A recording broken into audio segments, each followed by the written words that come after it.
Hey, how you doing, man? Let's. Oh.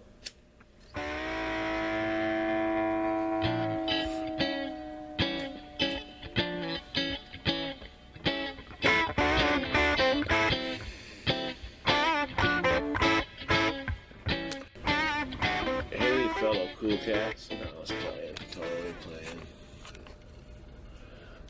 Yeah, I can't. I don't have subscription sunglasses, so I pop these funny things on. They're really not sunglasses. They're just obscured screens. See, it's just regular glass with a print on it. Sort of. So yeah, I like Blues Brothers style shades. Totally. Elwood. Jake. Fuck yeah. There's a anyway, so I'm just making this as fast as possible. I'm just I was gonna post my wake and bake, but it's like 18 minutes long, and by the time I get it up, it's gonna be noon. So I figured I'd do an afternoon buzz sesh with Tim, TTown Tim. So yeah, I'm slowly starting to move away from the puff puff pass. It'll continue to be my motto, but maybe not in the title so much. Moving to puff puff pass, but it's gonna be T-Town Tim. So I need that's better branding, I think. T-Town Tim. You know, I don't see it anywhere else. You know, what I see is puff puff pass. If you're looking for puff puff pass, you get a lot of stuff. So just trying to, a different branding route.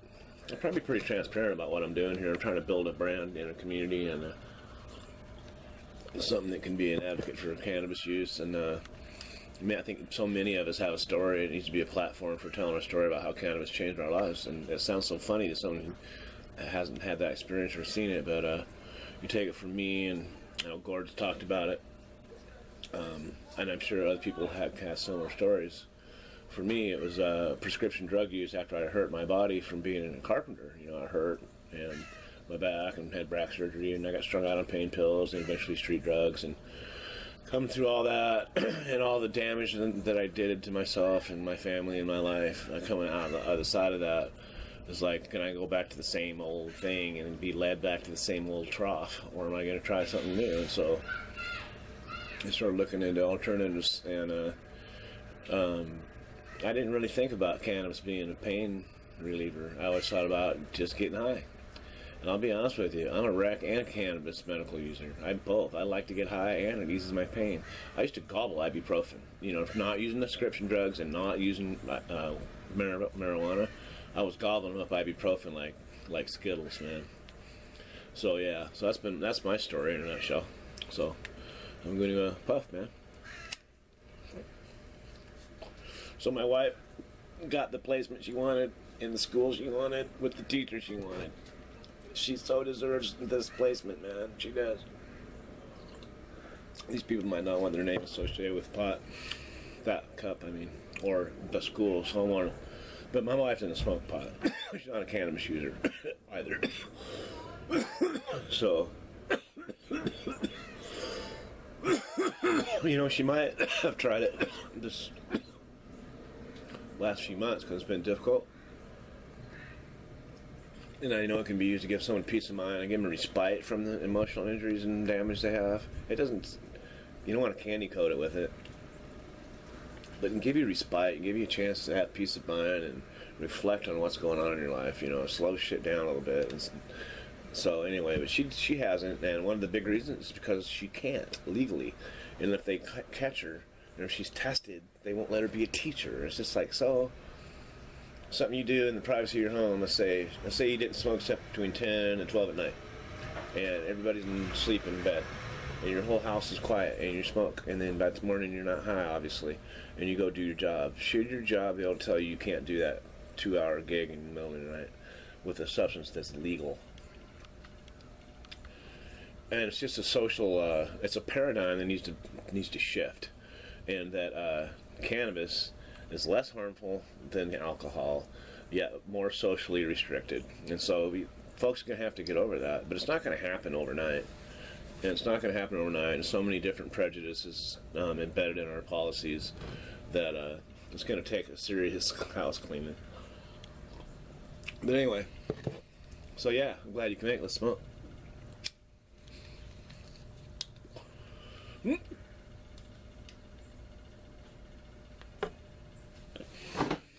Hey, never seen this tattoo up close? It's a crying broken angel, and then below that it's like the lake of fire. And here I have, it's taken from a statue that's in the Metropolitan Museum of Art. Can't see my screen hardly.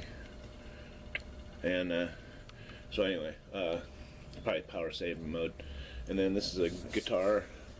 You can't hardly see that either. R.I.P. Les Paul. It's just a lot of hair, and it's just not that defined. This is one that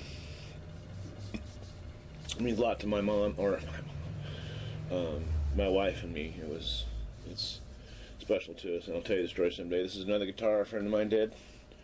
He did that all single needle with the cassette motor. Pretty good, huh? He did a really good job. But anyway, and then the wristband, same gentleman. When they did this wristband, it literally just popped up like a quarter inch. It was swollen so much. It looked like a real wristband. And then I got this guitar guy nutcase in here, and you can't really see him. Actually, freeze framed it, you could, but he was an ad on a guitar string ad. And then these skulls here, there's 4 skulls there. They represent an expansive time, and this is a rose inside a circle with thorns.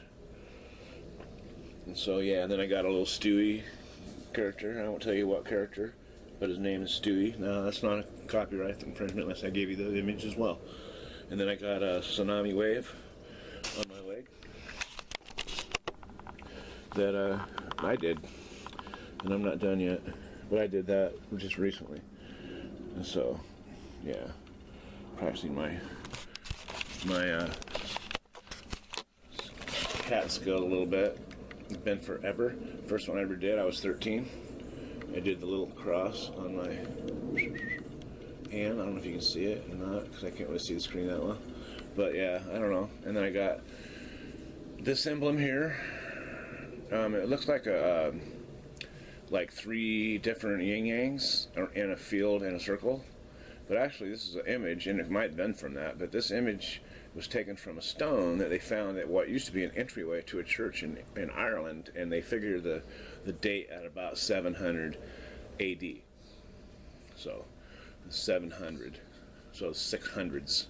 Not the 1600s, the 600s. So, and then I have Irish Pride across my chest. I drew it, and my nephew did the tat work. So anyway, there, I don't know why I gave you a tattoo breakdown, but we'll just call that this show. This is a afternoon bake sesh tattoo breakdown.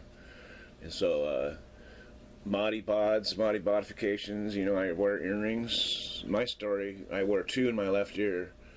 My story, when I first did, I used to have another one up here, and fucking, you know, when we were kids, I think 40 years ago, you wear an earring and you're 15, 16 and you got long hair, you often had to, you took a lot of shit about it. You took a lot of shit and you fought a lot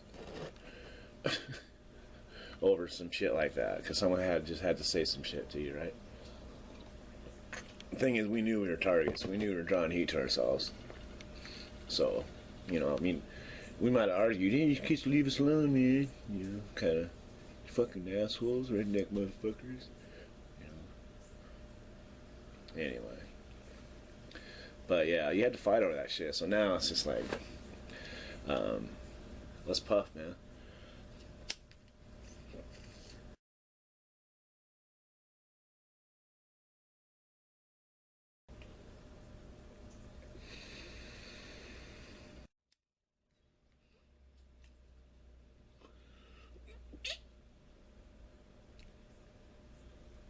Okay, thanks for stopping by, man.